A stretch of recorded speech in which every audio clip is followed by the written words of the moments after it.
అల్హమ్దులిల్లాహి వహదా వస్సలాతు వస్సలాము అలా మల్లా నబీ అబాదా అమ్మాబాద్ అఊదు బిల్లాహి మినష్ షైతానిర్ రజీం బిస్మిల్లాహిర్ రహ్మానిర్ రహీం అఫలా యతదబ్బరూనల్ ఖుర్ఆన వలౌ కాన మిన్ ఇంది గైరిల్లాహి లవజదూ ఫీహి ఇఖ్తిలాఫన్ కసీరా రబ్బి ఇష్రహ్ లీ సద్రీ వయస్సిర్ లీ అమ్రీ వహ్లుల్ ఉఖ్దతం మిన్ లిసానీ యఫ్ఖహూ ఖౌలీ.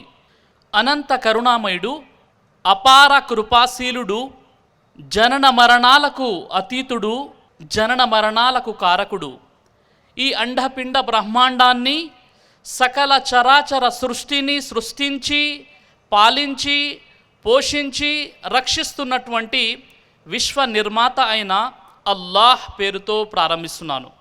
నేటి కార్యక్రమానికి సభ నిర్వహణకర్త సోదరుడు ఇలియాస్ అహ్మద్, నేటి ఈ కార్యక్రమానికి ముఖ్య అతిథిగా విచ్చేసినటువంటి గౌరవనీయులు ఉమేష్ జాదవ్ గారు, చించోలి శాసనసభ్యులు, అలాగే నేటి ఈ కార్యక్రమాన్ని ఏర్పాటు చేసినటువంటి పీస్ మెసేజ్ ట్రస్ట్ శాంతి సందేశ సంస్థ, మరియు నేటి ఈ కార్యక్రమానికి విచ్చేసినటువంటి హిందూ, ముస్లిం మరియు క్రైస్తవ సోదరీమణులందరినీ కూడా నేను ఇస్లామియా పద్ధతిలో ఆహ్వానిస్తున్నాను. అస్సలాము అలైకుం వరహ్మతుల్లాహి వబర్కాతు.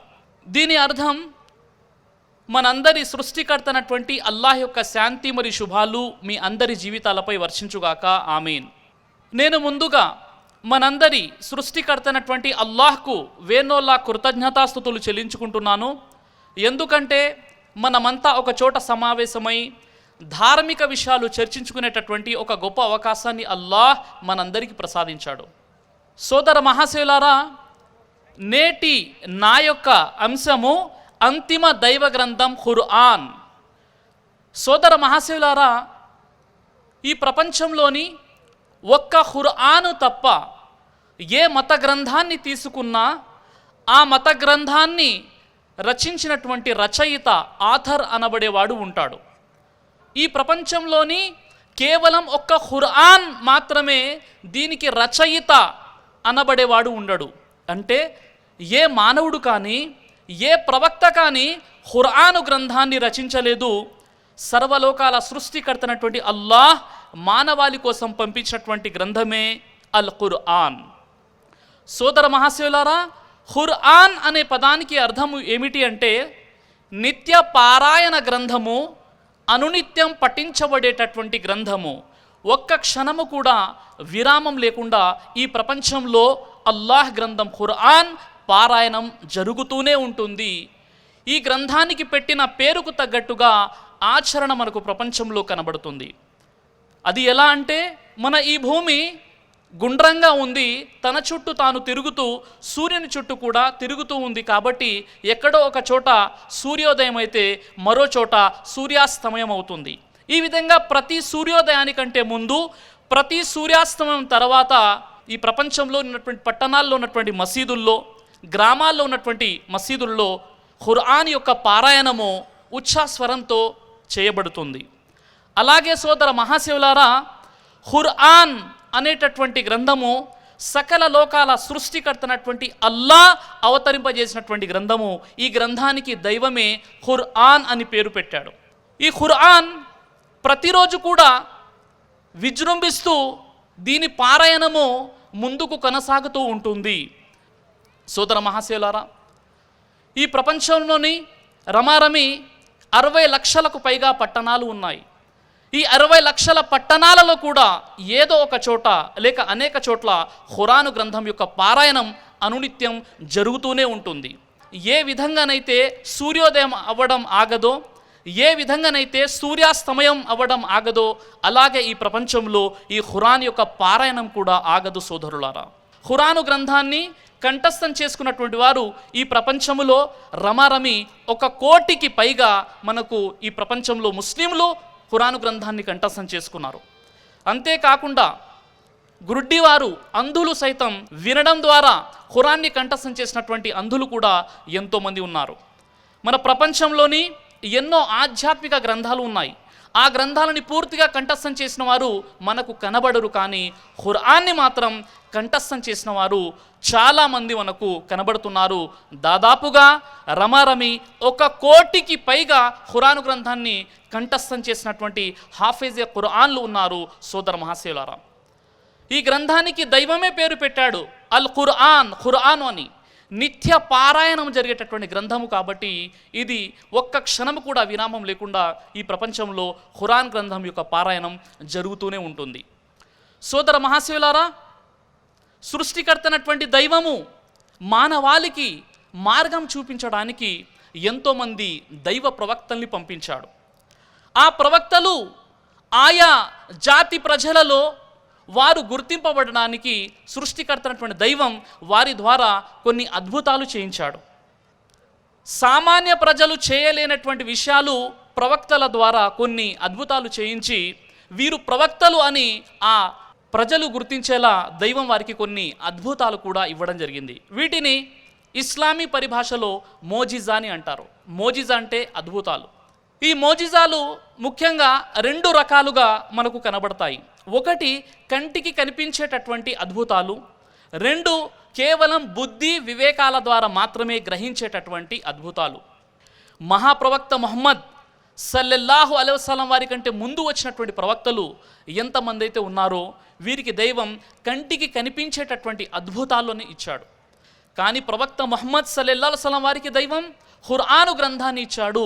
ఖురాను గ్రంథాన్ని బుద్ధి వివేకాల ద్వారా ఖురాన్లో ఉన్నటువంటి అద్భుతాలను మనం గుర్తించవచ్చు సోదర మహాశయులారా.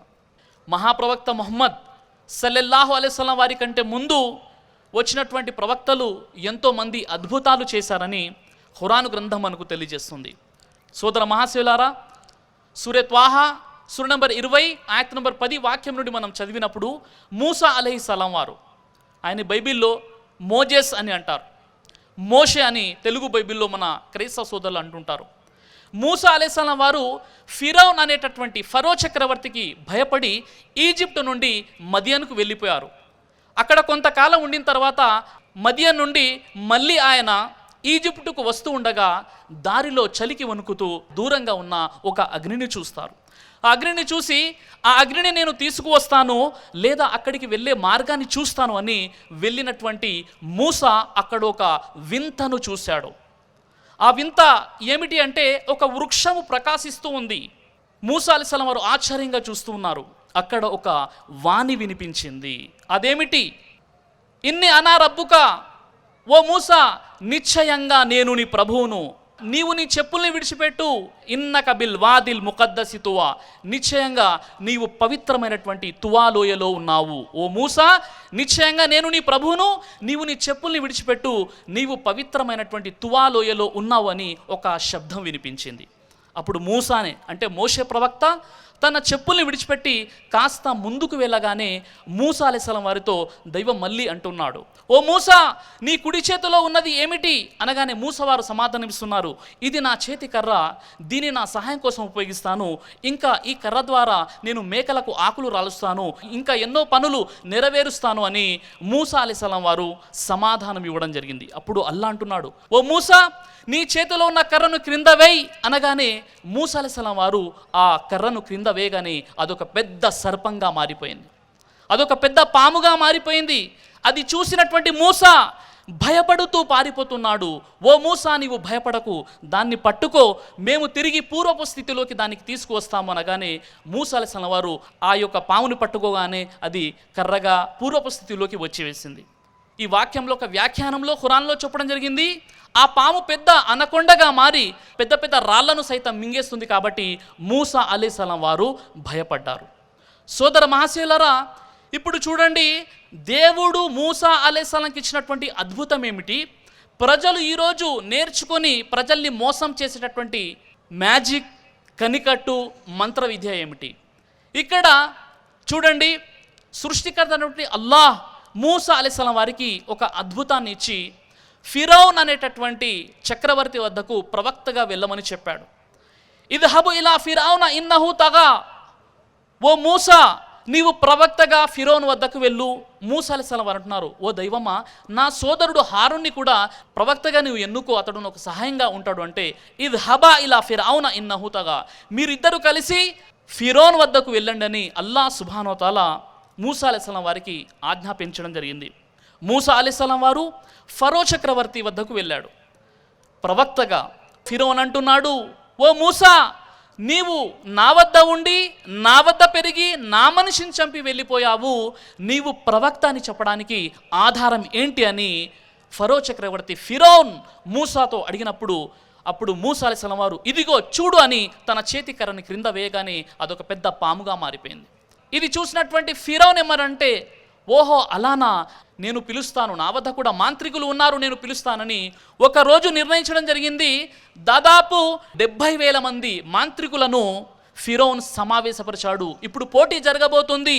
ఒకవైపు మూసా అలైహిస్సలాం తన సోదరుడు హారూన్ అలైహిస్సలాం ఉన్నారు, మరోవైపు 70,000 మంది మాంత్రికులు ఉన్నారు. పోటీ జరగడానికి సిద్ధంగా ఉంది. ఈరోజు ఎవరైతే గెలుస్తారో వారిని నేను నా ముఖ్యమంత్రులుగా చేసుకుంటానని ఫరో ఆ మాంత్రికులను మభ్యపెడుతున్నాడు. అప్పుడు ఆ మాంత్రికులు మూసాతో అంటున్నారు, ఓ మూసా, మంత్రజాలాన్ని నువ్వు చూపిస్తావా లేక మమ్మల్ని చూపించమంటావా అని అడిగినప్పుడు మూసా అలైహిస్సలాం వారు అంటున్నారు, మీరు చూపించండి ముందు. అనగానే 70,000 మంది వారి చేతుల్లో ఉన్నటువంటి కర్రలను త్రాలను క్రింద వేశారు. అవి భయంకరమైనటువంటి పాములుగా మారి ముందుకు వచ్చేస్తున్నాయి. చూడడానికి మూసా వారి అద్భుతంలానే కనబడుతుంది. ప్రజలు చూస్తున్నారు. అందరి కూడా 70,000 మంది ఆ మాంత్రికులు వారి చేతుల్లో ఉన్నటువంటి కర్రల్ని తాళ్లను కింద వేయగానే అవి పాములుగా మారి ముందుకు వస్తున్నాయి. మూసా అలైహిస్సలాం వారు భయపడుతున్నారు. అప్పుడు అల్లాహ్ సుబ్హానహు వ తఆలా మూసా అలైహిస్సలాం వారితో అంటున్నాడు, ఓ మూసా, నీవు భయపడకు, ఓ మూసా, నీ చేతిలో ఉన్న కర్రను క్రింద వేయి. అనగానే మూసా అలైహిస్సలాం వారు తన చేతిలో ఉన్న కర్రను క్రింద వేయగానే ఆ పాములన్నింటినీ కూడా ఒక్కొక్కటిగా మూసా అలైహిస్సలాం వారు వీసినటువంటి ఆ కర్ర పాముగా మారి వాటన్నిటిని కూడా మృంగివేస్తుంది. 70,000 మంది మంత్రజాలాన్ని ప్రదర్శించారు. మూసా అలైహిస్సలాం వారు తన కర్ర క్రింద వేయగానే అది బూటకపు మంత్రజాలాన్ని మృంగివేయడం జరుగుతుంది. ఆ మాంత్రికులందరూ ఓడిపోయారు. కేవలం మూసా అలైహిస్సలాం వారు మాత్రమే జయించారు. ఆ తర్వాత ఆ మాంత్రికులందరూ కూడా అమాంతంగా సాష్టాంగంలో పడిపోయారు. ఖురాన్లోని సూర త్వాహా సూర నంబర్ 20 ఆయత్ నంబర్ 70లో కాలు ఆమన్న బిరబ్బి హారూన వ మూసా, మేము విశ్వసించాము మూసా మరియు హారూన్ల ప్రభునని వారు ఆ మాంత్రికులందరూ కూడా విశ్వాసాన్ని బాహాటంగా ప్రకటిస్తారు. ఇది చూసినటువంటి ఫిరౌన్ ఆశ్చర్యానికి గురైపోయాడు. చూడండి సోదరులారా, ఇక్కడ మూసా అలైహిస్సలాం గనక మంత్రజాలాన్ని ఉపయోగించి ఉన్నట్లయితే ఆ మాంత్రికులకు ఇట్టే అర్థమైపోయేది. ఆ మాంత్రికులకు అర్థమైపోయేది, కానీ అది మంత్రజాలము కాదు, అది దేవుడు మూసా అలైహిస్సలాం వారికి ఇచ్చినటువంటి అద్భుతం. కాబట్టి వారంతా కూడా సాష్టాంగంలో పడిపోయారు.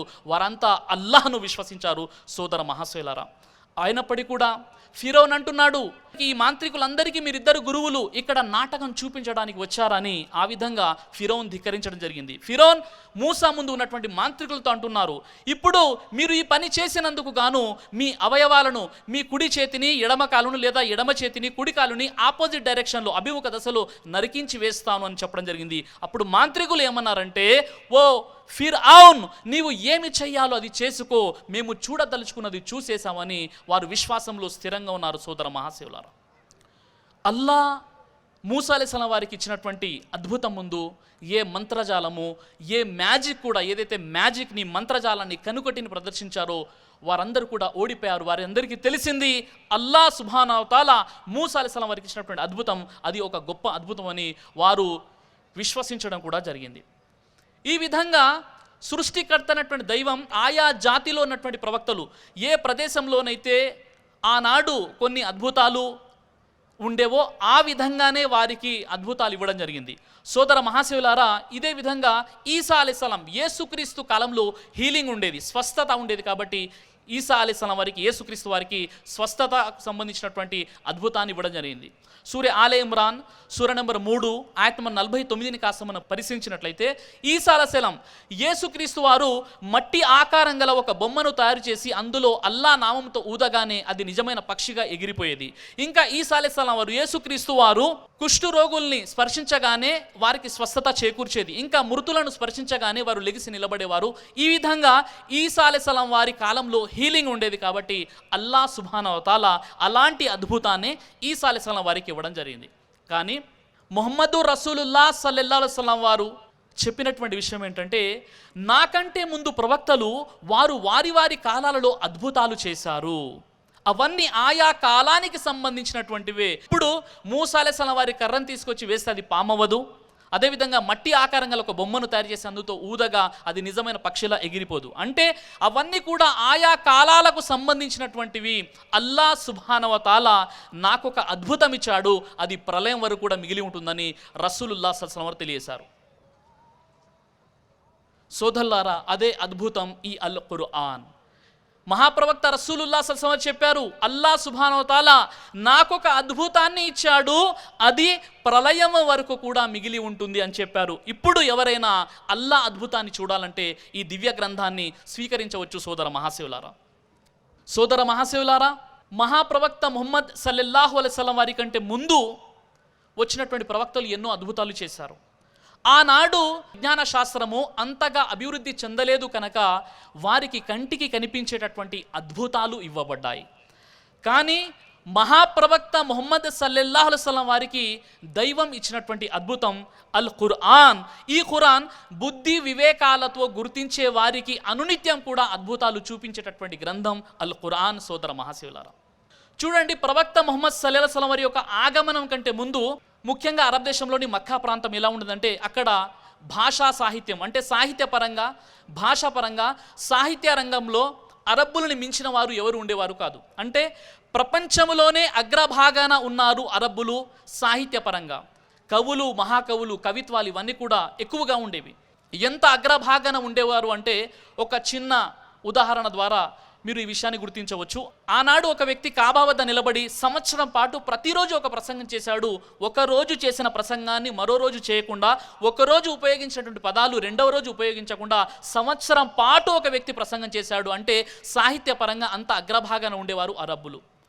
ఇంకా సోదర మహాశివులారా, అరబ్బీ యొక్క ఔన్నత్యము, అరబ్బీ యొక్క ప్రత్యేకతను మనం చూసినట్లయితే ఈ అరబ్బీ ఏదైతే వర్డ్స్ ఉన్నాయో ఈ పదాలు 29. ఈ 29 ఏవైతే ఆల్ఫాబెట్స్ ఉన్నాయో అందులో 15 చుక్కలు గలవి, 14 చుక్కలు లేనివి. వారి సాహిత్య గ్రంథాలలో ఒక్క చుక్క లేకుండా వ్రాసినటువంటి గ్రంథాలు ఉన్నాయి, మొత్తం చుక్కలతో కలిపి వ్రాసినటువంటి గ్రంథాలు కూడా ఉన్నాయి. ఇంకా అరబ్బులు ఏదైనా ఒక అంశం గురించి వ్రాయాలి అనుకుంటే 1000 కవితల రూపంలో రాస్తారు. అలా వ్రాసినటువంటి దాన్ని అల్ఫియా అని అంటారు. ఏ విధంగానైతే మనం తెలుగులో 100 పద్యాలు రాసి శతకమని అంటాము. సోదర మహాశివులారా, ఇంకా అరబ్బీలో ఉన్నటువంటి మరో ప్రత్యేకత ఏమిటంటే నేటికి 1400 సంవత్సరాల క్రితం ఏ అరబ్బీ అయితే ప్రవక్త ముహమ్మద్ సల్లల్లాహు అలైహి వసల్లం వారి కాలంలో వాడబడిందో అలాంటి అరబ్బీ నేటికి కూడా వాడుకలో ఉంది. అలాగే అరబ్బీ డిక్షనరీ ఏదైతే ఉందో నిఘంటువు 40 వాల్యూమ్స్ 40 సంపుటాలు గల తాజుల్ ఉరుస్ పేరుతో ఒక అరబ్బీ డిక్షనరీ అందుబాటులో ఉంది. అదేవిధంగా అరబ్బీలో ఒక పదానికి అనేక పర్యాయ పదాలు ఉంటాయి. కేవలం గుర్రం అనేటటువంటి పదానికి 300 పర్యాయ పదాలు ఉన్నాయి. కత్తి అనే పదానికి 500 పర్యాయ పదాలు ఉన్నాయి. ఈ విధంగా మరి అరబ్బుల్లో భాషా సాహిత్యపరంగా అగ్రభాగాన అరబ్బులు ఉండేవారు. కవులు, మహాకవులు కూడా అక్కడ ఉండేవారు. ఆనాడు సాహిత్యపరంగా మమ్మల్ని మించిన వారు ఎవ్వరూ లేరు అనేటటువంటి గర్వించేటటువంటి అరబ్బులనే ఛాలెంజ్ చేస్తూ అల్లాహ్ సుబ్హానహు వ తఆలా ముహమ్మద్ ప్రవక్త సల్లల్లాహు అలైహి వసల్లం వారిపై ఖురాను గ్రంథాన్ని అవతరింపజేశాడు. ఆనాడు ఖురాన్ అవతరణ కాలములో ఇస్లామీయ ఉద్యమాన్ని ఏ విధంగా ఆపాలని అరబ్బులు ప్రయత్నం చేశారు. అందులో భాగంగా ముహమ్మద్ సల్లల్లాహు అలైహి వసల్లం వారిని ఒక కవి అని దుష్ప్రచారం చేయడం మొదలుపెట్టారు. ఏ విధంగానైనా ఇస్లాం ధర్మాన్ని, ముహమ్మద్ సల్లల్లాహు అలైహి వసల్లం వారిని, ఈ ఉద్యమాన్ని ఎలా ఆపాలని ప్రయత్నించేటటువంటి కొంతమంది అరబ్బులు ఏం చేశారంటే ముహమ్మద్ సల్లల్లాహు అలైహి వసల్లం వారు బోధించేది అది కవిత్వము, ఆయన ఒక కవి అని ప్రచారం చేశారు. సోదరులారా, ఆనాడు అరబ్బు దేశంలోనే గొప్ప కవిగా పరిగణించబడేటటువంటి తుఫైల్ బిన్ అమ్ర్ దౌసి అనేటటువంటి వ్యక్తి మక్కాలోని కాబాని దర్శించడానికి వస్తున్నారు అని తెలిసి ఆయనకు 3 మైళ్ళ దూరం నుండి అరబ్బులు ఆయనకు స్వాగతం పలికారు. స్వాగతం, సుస్వాగతం తుఫైల్ బిన్ అమ్ర్ దౌసి అని 3 మైళ్ళ దూరం నుండి ఆయనకు స్వాగత వచనాలు పలుకుతూ ఆయన మెడలో దండల మీద దండలేశారు. ఏ విధంగానైతే ఒక నాయకుడు వచ్చేటప్పుడు మనం స్వాగతం పలుకుతామో ఆ విధంగా 3 మైళ్ళ దూరం నుండి తుఫైల్ బిన్ అమ్ర్ దౌసిని స్వాగతించి ఆయన మెడలో దండల మీద దండలేశారు. తుఫైల్ బిన్ అమ్ర్ దౌసి రాగానే ఆయనతో అంటున్నారు, ఏమని అంటున్నారంటే, చూడండి ఓ తుఫైల్ బిన్ అమ్ర్, ఇక్కడ మొహమ్మద్ అనేటటువంటి ఒక వ్యక్తి ఉన్నాడు, ఆయన కవిత్వాన్ని చదువుతున్నాడు. ఒకవేళ ఆయన కవిత్వాన్ని వింటే ఆయన మాయలో పడిపోతారు. మీరు ధర్మభ్రష్టులైపోతారని ఆయన్ని భయపెట్టడం జరిగింది. తుఫేల్ బిన్ అమ్ర్ దౌసి ఒక మహాకవి, మంచి చెడుల విచక్షణ జ్ఞానం ఉన్నటువంటి వ్యక్తి. ఆయన అనుకుంటున్నాడు, ఏంటి వీళ్ళు ఇలా ఎందుకు భయపెడుతున్నారు, నాకు మంచి చెడుల విచక్షణ జ్ఞానం ఉంది, వీరేంటి ముహమ్మద్ సల్లం వారిని కలవద్దంటున్నారు. అంతేకాకుండా అరబులు ఏమంటున్నారంటే, చూడండి మీరు కాబాని దర్శించేటప్పుడు, కాబా చుట్టూ ప్రదక్షిణ చేసేటప్పుడు మీ చెవుల్లో దూది పెట్టుకోండి, ఒకవేళ ముహమ్మద్ సల్లం వారి యొక్క కవిత్వం విన్నావో నీవు ఆయన మాయలో పడిపోతావని ఆయన్ని భయపెట్టడం జరిగింది. సోదర మహాశయులారా, ఏ విధంగానైతే తుఫేల్ బిన్ అమ్ర్ దౌసీని వారు భయపెట్టడం జరిగిందో, నీవు చెవిలో దూది పెట్టుకో, ఒకవేళ ఆయన చదివేటటువంటి ఖురాన్ని నువ్వు విన్నావనుకో నీవు ఆయన మాయలో పడిపోతావని ఆయన్ని భయపెట్టడం జరిగింది. ఆ రాత్రి మొత్తం కూడా తుఫేల్ బిన్ అమ్ర్ దౌసి ఆలోచించాడు, ఏంటి వీరు ఇలా భయపెడుతున్నారు అని. ఆయన ఆలోచించి మరుసటి రోజు ఆయన కాబాను తవాఫ్ చేయడానికి, కాబాను దర్శించడానికి వచ్చారు. ప్రతిరోజు కూడా రాత్రి మహాప్రవక్త ముహమ్మద్ సల్లల్లాహు అలైహి వసల్లం వారు కాబా దగ్గర నిలబడి నమాజ్ చేసేవారు. అందులో ఉచ్ఛాస్వరంతో ఆయన ఖురాన్ని చదివేవారు. తుఫేల్ బిన్ అమ్ర్ దౌసి అక్కడికి వచ్చిన తర్వాత అతడు తన చెవిలో దూది పెట్టుకుని ఉంటాడు. ముందు ఒక చెవిలో నుండి దూది తీస్తాడు. అసలు ఏంటి ముహమ్మద్ ప్రవక్త వారు చదివేది ఇది ఏంటి అని చెవిలో నుండి దూది తీయడం జరిగింది. అప్పుడు అద్భుతమైనటువంటి వాణి, ఖురాన్ వాక్యాలు ఆయన చెవిలో పడ్డాయి. ఆయన అనుకున్నాడు, ఏంటి ఇది కవిత్వమా? కాదు కాదు, ఎంత మాత్రం ఇది కవిత్వం కాదు, ఇది ఒక మధురమైనటువంటి వాణి అని ఆయన తన చెవిలో ఉన్నటువంటి వేరే దూది కూడా తీసివేశాడు. ఆ తర్వాత ఆయన ఆ ఖురాన్ గ్రంథాన్ని అలా వింటూ ఉన్నారు. ఆయన కళ్ళు చెమ్మగిల్లాయి, కళ్ళ నుండి నీరు కారుతున్నాయి. అయ్యయ్యో, నేను ఎంత నష్టపోయాను, చెవుల్లో దూది పెట్టుకొని, ఎంత గొప్ప వాణి ఇది అని ఆయన ఆ ఖురానికి ప్రభావితుడైపోయారు. తర్వాత ముహమ్మద్ రసూలుల్లాహి సల్లల్లాహు అలైహి వసల్లం వారు ఇంటికి వెళ్తున్నారు. తుఫేల్ బిన్ అమ్ర్ దౌసి కూడా మహాప్రవక్త ముహమ్మద్ సల్లల్లాహు అలైహి వసల్లం వారిని వెంబడిస్తూ ఇంటికి వెళ్ళడం జరిగింది. ఆ తర్వాత తలుపు తట్టారు. ఎవరు? నేను తుఫేల్ బిన్ అమ్ర్ దౌసి. ఏంటి? ఓ ప్రవక్త, మీరు ఇంత ముందుకు చదివినటువంటి వాణిని వినడానికి నేను వచ్చాను. అప్పుడు ప్రవక్త ముహమ్మద్ సల్లల్లాహు అలైహి వసల్లం వారు తలుపు తీసి మళ్ళీ ఆ ఖురాన్ వాక్యాలు వినిపించారు. ఇతడు వింటూ ఉన్నాడు. ఓ ప్రవక్త, మళ్ళీ చదవండి, మళ్ళీ చదవండి, మాటి మాటికి వినిపించుకొని తర్వాత ఆ తుఫేల్ బిన్ అమ్ర్ దౌసి మహాప్రవక్త ముహమ్మద్ సల్లల్లాహు అలైహి వసల్లం వారి వద్ద ఈ యొక్క ఖురాన్ విన్న తర్వాత అష్హదు అల్లా ఇలాహ ఇల్లల్లాహ్ వ అష్హదు అన్న ముహమ్మదన్ అబ్దు వ రసూల్ అని కలిమా చదివి ఇస్లాం ధర్మాన్ని స్వీకరించాడు. ఈ విధంగా అరబ్బు దేశములోనే తుఫేల్ బిన్ అమ్ర్ దౌసి అంత గొప్ప మహాకవి ఎవరు లేరు.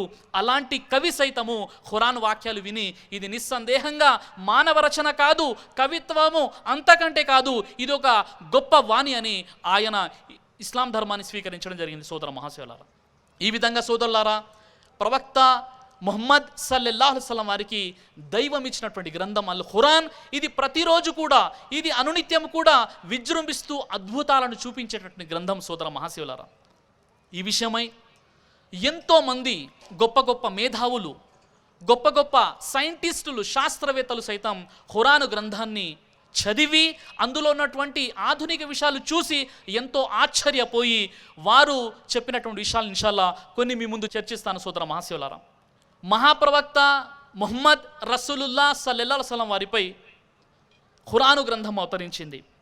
ఖురాన్ ఇది ఒక మహోన్నతమైనటువంటి గ్రంథము. ఈ గ్రంథాన్ని ఏ మానవుడు రచించలేదు. సకల లోకాల సృష్టికర్త నుండి దైవం దీన్ని అవతరింపజేశాడు. బుద్ధి వివేకాలతో ఆలోచించే వారికి అనునిత్యం ఇందులో అద్భుతాలు కనిపిస్తాయి. డాక్టర్ మోరిస్ బొకేల్, ఈయన ఫ్రెంచ్ అకాడమీ ఆఫ్ సైన్స్కి ప్రెసిడెంట్. ఈయన ఖురాను గ్రంథంపై ఒక కఠోరమైనటువంటి అన్వేషణ చేశారు. ఆనాడు 20వ శతాబ్దములో యూరప్లోని ఒక పెద్ద అభాండం వ్యాపించింది. అదేమిటంటే ఖురాన్ బైబిల్ని చూసి కాపీ చేశారు అని, లేదా ముహమ్మద్ సల్లల్లాహు అలైహి వసల్లం వారు బైబిల్ని చూసి ఖురాన్ని రాశారు అనేటటువంటి ఒక పెద్ద అభాండం వ్యాపించింది యూరప్లో 20వ శతాబ్దంలో. ఈ విషయం ఎప్పుడైతే ప్రచారంలో జరిగిందో డాక్టర్ మోరిస్ బొకేల్, ఈయన ఫ్రెంచ్ అకాడమీ ఆఫ్ సైన్స్కి ప్రెసిడెంట్, ఈ ఆలోచనతోనే ఖురాను గ్రంథాన్ని అధ్యయనం చేయడం ప్రారంభించాడు. ఆయన ఖురాను గ్రంథాన్ని చదువుతున్నారు. ఏదైనా తప్పులు పడదాం, ఇందులో ఉన్నటువంటి తప్పులు ఏంటి అని మోరిస్ బొకేల్ ఖురాన్ని అన్వేషించడం ప్రారంభించారు. ఆయన అన్వేషణలో చాలా విషయాలు తెలుస్తున్నాయి. ఎన్నో ఆధునిక టెక్నాలజీతో తెలుసుకున్నటువంటి విషయాలు ఖురాన్లో తెలుస్తున్నాయి. అప్పుడు డాక్టర్ మోరిస్ బొకేల్ అనుకున్నాడు, ఏంటి నేను ఖురాను చదువుతున్నానా లేక సైన్స్ పుస్తకం చదువుతున్నా అన్న. SCIENCE సైన్స్ పుస్తకమా అని భావించారు. కానీ ఖురాన్ SIGNS అద్భుతాల గ్రంథం ఇది. సోదర మహాశివులారా, ఇక్కడ సూర యూనుస్ నంబర్ 10 ఆయత నంబర్ 92లో రాబోయే తరాలకు సూచనగా ఉండడానికి మేము నీ శవాన్ని రక్షిస్తాము అని అల్లాహ్ సుబ్హానహు వ తఆలా ఫిరౌన్ శవానికి సంబంధించి ఈ విషయాన్ని చెప్పడం జరిగింది. ఎందుకంటే ఈ విషయము ఫిరౌను సముద్రంలో మునిగి చనిపోయాడని బైబిల్లో కూడా ఉంది. వాస్తవంగా ఈ యొక్క విషయం యొక్క సందర్భం ఏమిటంటే నేటికి 3000 సంవత్సరాల క్రితం ఫరో చక్రవర్తి నీటిలో మునిగి చనిపోయాడు. మూసా అలైహిస్సలాం వారు తన సహచరులను తీసుకొని సముద్రంలో దిగారు. సముద్రంలో మార్గం ఏర్పడింది. వెనక ఉన్నటువంటి ఫరో చక్రవర్తి ఫిరౌన్ అతడు కూడా ఆ సముద్రంలో దిగాడు. మూసా అలైహిస్సలాం వారు తన సహచరులను తీసుకొని సముద్రపు ఆవల వెళ్ళగానే సముద్రం మూయబడింది. ఫిరౌన్ సముద్రంలో మునిగి చనిపోయాడు. మరి అతడు ఈ విషయంపై అన్వేషిస్తూ అతడు సౌదీ అరబ్ వెళ్ళాడు. ఎందుకంటే సౌదీ అరబ్లో ఖురాన్ అవతరించింది. అక్కడ గొప్ప గొప్ప ఇస్లామిక్ స్కాలర్స్ ఉన్నారు. వారిని కలిశాడు.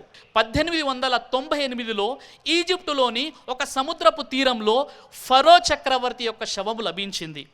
డాక్టర్ మోరిస్ బొకేల్ ఆ శవంపై చాలా పరీక్షలు చేశాడు. ఆ పరీక్షలు చేసి నిస్సందేహంగా ఫరో చక్రవర్తి శవమే నేటికి 3000 సంవత్సరాల క్రితము మూసా అలైహిస్సలాం వారి కాలానికి సంబంధించినటువంటి ఫిరౌన్ శవమే అని అతడు తీర్మానించుకున్నాడు. అతడు చేసినటువంటి పరీక్షలో ఈ విషయం తెలిసిపోయింది. చివరికి అతడు మళ్ళీ ఫ్రెంచ్కి వెళ్ళిపోయాడు. ఫ్రెంచ్కి వెళ్ళిపోయి తన యూనివర్సిటీలో ఒక పెద్ద గొప్ప ప్రసంగం చేశాడు. ఆ ప్రసంగంలో ఏం చెప్పారంటే ఖురానులో ఫిరౌన్ శవము రక్షిస్తాను ప్రళయం వరకు అని ఉంది. నిస్సందేహంగా ఇప్పటికి కూడా ఆ శవం భద్రంగా ఉంది.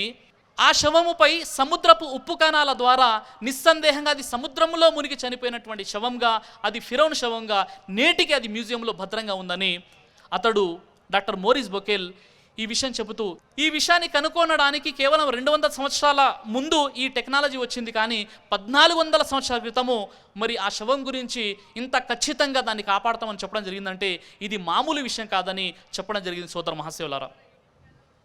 సోదర మహాశయులారా, నేటికి కూడా ఈజిప్ట్ మ్యూజియంలో ఫిరౌన్ శవం మనకు కనబడుతుంది. ఇది భద్రంగా ఉంది. ఈ విషయానికి సంబంధించి సూర యూనుస్ సూర నంబర్ 10 ఆయత నంబర్ 92లో రాబోయే తరాలకు సూచనగా ఉండడానికి మేము నీ శవాన్ని రక్షిస్తాము, ప్రళయం వరకు ఫరో చక్రవర్తి శవాన్ని రక్షిస్తామని ఖురాన్లో అల్హమ్దులిల్లా ఈ విషయం చెప్పడం జరిగింది. కాబట్టి డాక్టర్ మోరిస్ బొకేల్ చెప్పిన విషయం ఏంటంటే నిస్సందేహంగా బైబిల్ని చూసి ఖురాన్ కాపీ చేయలేదు అనే విషయాన్ని అతడు అంగీకరించడం కూడా జరిగింది. సోదర మహాశయులారా, ప్రపంచానికి ఎన్నో అద్భుతాలు చూపిస్తుంది అంతిమ దైవ గ్రంథం అన్నటువంటి దివ్య ఖురాన్. ఈ విషయానికి సంబంధించి మానవుని పుట్టుక, మానవ సృష్టి గురించి ఖురాన్ చెప్పేటటువంటి విషయాన్ని కాస్త మనం పరిశీలించినట్లయితే సోదరులారా, ఖురాన్లో సూర అల్ ముమినూన్ సూర నెంబర్ 23 ఆయత నెంబర్ 12, 13, 14ని కాస్త మనం పరిశీలించినట్లయితే మనిషి పుట్టుక, మానవ సృష్టి గురించి ఎంతో అద్భుతమైనటువంటి విషయాలు ఖురాన్లో చెప్పబడ్డాయి. మేము మానవుణ్ణి మట్టి యొక్క సారంతో సృష్టించాము, తరువాత అతనిని ఒక సురక్షితమైన ప్రదేశంలో పడే బిందువుగా చేశాము. ఆ తర్వాత ఈ బిందువుకు ముద్ద ఆకారాన్ని ఇచ్చాము. ఆ తర్వాత ఈ ముద్దను కండగా చేశాము. ఆ తర్వాత ఈ మాంసపు కండను ఎముకలుగా చేశాము. ఆ తర్వాత ఈ ఎముకలకు మాంసాన్ని తొడిగాము. ఆపై దానిని భిన్నమైన సృష్టిగా చేసి నిలబెట్టాము. ఫతబారకల్లాహు అహసనుల్ ఖాలిఖీన్. అల్లా ఎంతో శుభప్రదుడు, సృజనకారులందరిలోకెల్లా ఉత్తమ సృజనకారుడు. మనిషి యొక్క మానవ సృష్టి, పిండోత్పత్తి శాస్త్రం, ఎంబ్రియాలజీకి సంబంధించి ఖురాన్లో అద్భుతమైనటువంటి విషయాలు చెప్పబడ్డాయి. సోదర మహాశయులారా, సూర అల్ ముమినూన్ సూర నెంబర్ 23 ఆయత నెంబర్ 12, 13, 14ని కాస్త మనం ప్రశ్నించినట్లయితే మేము మానవుణ్ణి మట్టి యొక్క సారముతో సృష్టించాము అని చెప్పడం జరిగింది. మానవ శరీరము లివింగ్ టిష్యూస్, జీవకణాలతో నిర్మితమై ఉంది. సోదర మహాశయులారా, జీవకణాలలో 26 రకాల మూలకాలు, ఎలిమెంట్స్ ఉంటాయి. సోదర మహాశయులారా, వాటిలో 95% 6 రకాల మూలకాలే ఉంటాయి. Carbon dioxide, oxygen, nitrogen, phosphorus, sulphur, hydrogen. ఈ విధంగా సోదర మహాశయులారా, ఈ భూమిలో అధిక శాతము ఈ 6 రకాల మూలకాలే ఉంటాయి. అందుకే అల్లాహ్ సుబ్హానహు వ తఆలా ఈ వాక్యంలో తెలియజేశాడు, మేము మానవుణ్ణి మట్టి యొక్క సారముతో సృష్టించాము అన్న విషయాన్ని దైవం తెలియజేశాడు. అరబ్బీలో ఇక్కడ వాడబడినటువంటి పేరు సులాలా. సులాలా అంటే మట్టి యొక్క సారముతో మేము మనిషిని సృష్టించామంటే, నేడు మరి ఈ భూమిలో ఉన్నటువంటి 26 మూలకాలలో ఎక్కువ మోతాదులో, అంటే ఇందులో 95% ఈ 6 మూలకాలతోనే ఉంటాయి. కాబట్టి మేము మట్టి యొక్క సారంతో మనిషిని సృష్టించామని దైవం తెలియజేశాడు. ఆ తరువాతి వాక్యంలో సృష్టికర్త దైవం ఇక్కడ తెలియజేసినటువంటి విషయం ఏమిటంటే, ఆ తర్వాత అతనిని మేము ఒక సురక్షితమైన ప్రదేశంలో పడే బిందువుగా చేశాము అని చెప్పాడు. ఇక్కడ అరబీలో వాడబడినటువంటి పదం నుత్ఫా. నుత్ఫా అంటే చాలా చిన్నటి పరిమాణం గల ద్రవ పదార్థం యొక్క బిందువుని అరబీలో నుత్ఫా అని అంటారు. నేడు ఆధునిక సైన్స్ చెప్పేటటువంటి విషయం ఏమిటంటే, మనిషిలో ఒక పురుషుని నుండి ఒకసారి విడుదలైనటువంటి వీర్యంలో 30 లక్షల వీర్య కణాలు ఉంటాయి. 30 లక్షల వీర్య కణాలలో కేవలము ఒక వీర్య కణం, ఒక బిందువు మాత్రమే అక్కడ గర్భం ధరించడానికి ఉపయోగపడుతుంది. అంటే 1/30 లక్షలు, అంటే 0.00003% అనమాట. ఈ విధంగా అల్లాహ్ సుబ్హానహు వ తఆలా నుత్ఫా అనేటటువంటి ఒక పదాన్ని ఉపయోగించాడు. అంటే నుత్ఫా అనే దానికి ఒక ఉదాహరణగా మనం చెప్పాలంటే, ఒక కప్పును ఖాళీ చేసిన తర్వాత ఆ కప్పులో ఉన్నటువంటి ద్రవ పదార్థం యొక్క బిందువుని అరబీలో నుత్ఫా అని అంటారు. కాబట్టి అల్లాహ్ సుబ్హానహు వ తఆలా ఇక్కడ ఈ నుత్ఫా అనేటటువంటి పదాన్ని ఉపయోగించాడు సోదర మహాశైలారా. ఆ తర్వాత ఆ బిందువుకి మేము ముద్ద ఆకారాన్ని ఇచ్చాము అన్న విషయాన్ని అల్లాహ్ సుబ్హానహు వ తఆలా తెలియజేస్తున్నాడు. ఇక్కడ పిండోత్పత్తి దశలకు సంబంధించినటువంటి విషయాలు చెప్పబడ్డాయి. ఆ ముద్దకు సంబంధించి అరబీలో చెప్పబడినటువంటి వాడబడినటువంటి పదం ఏదైతే ఉందో అది అలహ్. అలహ్ అంటే పేరుకుపోయిన నెత్తుటి ముద్ద అనే అర్థంతో పాటు ఏదైనా ఒక జలగలాంటి పదార్థము అనేటటువంటి అర్థాలు కూడా ఉన్నాయి. సోదర మహాశివులారా, ఈ విధంగా సృష్టికర్త అయినటువంటి అల్లాహ్ సుబ్హానహు వ తఆలా తల్లి గర్భంలోని పిండోత్పత్తి దశలకు సంబంధించి ఈ విషయం తెలియజేశాడు. అలహ్ అంటే పేరుకుపోయిన నెత్తుడి ముద్ద అనే అర్థంతో పాటు ఏదైనా ఒక వస్తువుని అంటిపెట్టుకుని ఉండే ఓ జలగలాంటి పదార్థం అనే అర్థాలు ఉన్నాయి. ఇక్కడ ఈ 3 అర్థాలు కూడా శాస్త్రీయంగా ఖచ్చితంగా సరిపోతాయి. సోదర మహాశివులారా, ఈ తల్లి గర్భములోని దశలకు సంబంధించి సృష్టికర్త అనేటువంటి దైవం నేటికి 1400 సంవత్సరాల క్రితమే తెలియజేశాడు. ఈ తల్లి గర్భంలోని పిండము రక్తాన్ని పీల్చుకుంటూ నెమ్మదిగా అది వృద్ధి చెందుతూ ఉంటుంది. ఇంకా దాని ఆకారం కూడా జలగను పోలి ఉంటుంది. ఇంకా ఆ యొక్క పిండము ఒక అంచుకు మాత్రమే అతుక్కొని ఉండి మిగిలిన భాగం వ్రేలాడుతూ ఉంటుంది. ఇలాంటి అద్భుతమైనటువంటి విషయాలు నేడు సైన్స్ కేవలం 100-200 సంవత్సరాల క్రితం పరిశీలించి చెప్పినటువంటి విషయాలు నేటికి 1400 సంవత్సరాల క్రితమే ఒక నిరక్షరాస్య అయినటువంటి ప్రవక్త ముహమ్మద్ రసూలుల్లాహ్ సల్లల్లాహు అలైహి వసల్లం ద్వారా మానవాళికి సందేశాన్ని అందజేయడం జరిగింది. సోదర మహాశివులారా, ఇక రెండవ దశ, తల్లి గర్భంలోని ఇక రెండవ దశ గురించి సృష్టికర్త అయినటువంటి దైవము అంతిమ దైవ గ్రంథమైనటువంటి దివ్య ఖురాన్లో ఈ విషయాన్ని తెలియజేస్తున్నాడు. మేము ఆ ముద్దను మాంసపు కండగా చేశాము అని అల్లాహ్ సుబ్హానహు వ తఆలా తెలియజేస్తున్నాడు. ఇక్కడ వాడబడినటువంటి అరబీ పదం ముజ్గా. ముజ్గా అనేటటువంటి పదాన్ని అల్లాహ్ సుబ్హానహు వ తఆలా ఇక్కడ ఉపయోగించాడు. ముజ్గా అంటే మెత్తటి మాంసపు కండ మరియు పంటి గుర్తులున్న నమిలిన జిగురు లాంటి పదార్థము. అది ఆ పంటి గుర్తులు గర్భస్థ శిశువు యొక్క సోమైట్స్ని పోలి ఉంటాయి. అది వెన్నెముక యొక్క మొదటి దశకు సంబంధించిందని సైన్స్ ఈరోజు తెలియజేస్తుంది. సోదర మహాశివులారా, ఈ విధంగా 3వ దశకు సంబంధించి సృష్టికర్తన దైవం ఖురాను గ్రంథంలో తెలియజేస్తున్నాడు. మేము ఆ యొక్క కండను ఎముకలుగా చేశాము అని దైవం తెలియజేస్తున్నాడు. ఇజామ్ అంటే ఎముకలు. ఇది గర్భస్థ శిశువు యొక్క 3వ దశకు చెందినటువంటి విషయం. అంటే ఈ ముజ్గా ఇజామ్గా మారిపోయింది. ఈ మెత్తటి కండను దైవము ఎముకలుగా చేశాడు. ఇది 3వ దశ.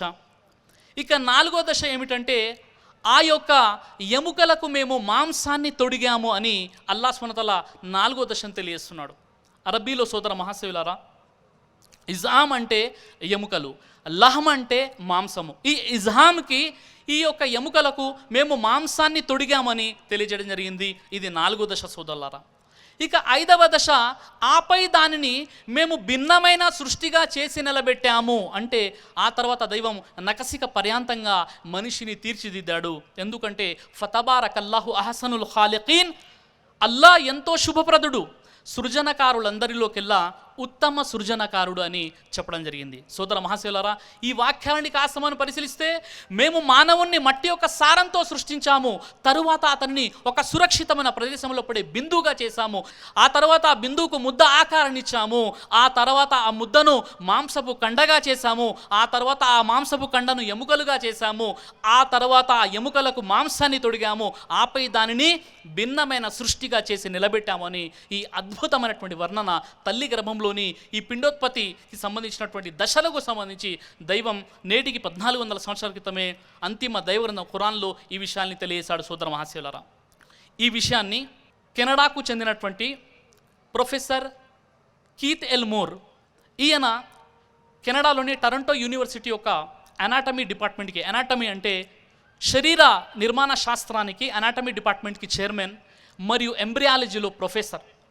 ఈయన ఒక పుస్తకాన్ని కూడా రాశారు. అదేమిటంటే ద డెవలపింగ్ హ్యూమన్ అనేటటువంటి గ్రంథాన్ని కూడా రాయడం జరిగింది. సోదర మహాశయులారా, ఈ యొక్క పుస్తకము 8 భాషల్లో దీని తర్జుమా కూడా చేయడం జరిగింది.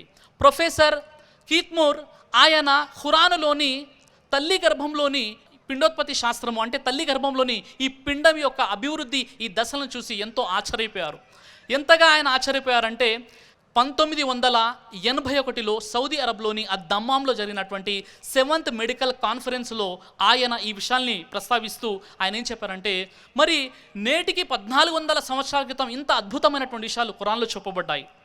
మానవ సృష్టి, మానవ శరీర నిర్మాణము, తల్లి గర్భంలో పిండం యొక్క దశల గురించి ఖురాన్ ఏదైతే విషయం చెప్పిందో నేడు ఆధునిక వైద్య శాస్త్రం చెప్పేటటువంటి విషయాల్లో ఎలాంటి వ్యత్యాసము లేదు అని చెప్పడానికి నేను సంతోషిస్తున్నాను. అంతేకాకుండా నేటికి 1400 సంవత్సరాల క్రితం ఇంత ఖచ్చితంగా మొహమ్మద్ ప్రవక్త వారు ఈ విషయాలు చెప్పారంటే నిస్సందేహంగా ఆయన దైవ ప్రవక్త మరియు ఖురాన్ దైవ గ్రంథమే అని చెప్పడంలో నాకు ఎలాంటి సందేహం లేదని చెప్పారు ప్రొఫెసర్ కీత్మోర్. ఈ విషయాలు విని సభికులు ఆయన ఏమని ప్రశ్నించారంటే, మీరు ఖురాన్ని దైవ గ్రంథమని విశ్వసిస్తున్నారా అని అడిగారు. అప్పుడు ఆయన అన్నారు, నిస్సందేహంగా ఖురాన్ దైవ గ్రంథమే అని నేను విశ్వసిస్తున్నానని చెప్పారు ప్రొఫెసర్ కీత్మోర్ గారు. ఆ తర్వాత ఆయన అంతకు ముందే వ్రాసినటువంటి ద డెవలపింగ్ హ్యూమన్ అనేటటువంటి పుస్తకము ఖురాను యొక్క కొత్త జ్ఞానం పొందిన తర్వాత ఆయన 1982లో దాన్ని 3వ ముద్రణ చేయడం జరిగింది. ఆ పుస్తకానికి ఒకే రచయిత వ్రాసినటువంటి ఉత్తమ వైద్య పుస్తకంగా అవార్డు కూడా లభించింది. నేటికి కూడా వైద్య శాస్త్రం అధ్యయనం చేసేటటువంటి మొదటి సంవత్సరం విద్యార్థులకు పాఠ్య పుస్తకంగా ఈ పుస్తకం వారికి చదివించడం జరుగుతుంది. సోదర మహాశయులారా, ఈ విధంగా మానవ సృష్టి గురించి, పిండోత్పత్తి శాస్త్రం గురించి అద్భుతమైనటువంటి విషయాలు ఖురాన్లో చెప్పబడ్డాయి.